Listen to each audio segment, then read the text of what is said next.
Okay, I want to show you a little secret a guy taught me from the American Rangers.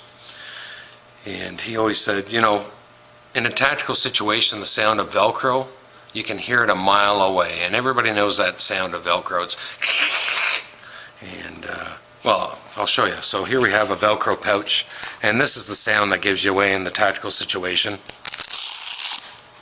And so he taught me a method of opening the velcro so that if you do it right, no one will hear the velcro. Okay, and it's real fast. And so the velcro, I've got it on as best as I can get it on, and this is what he taught me.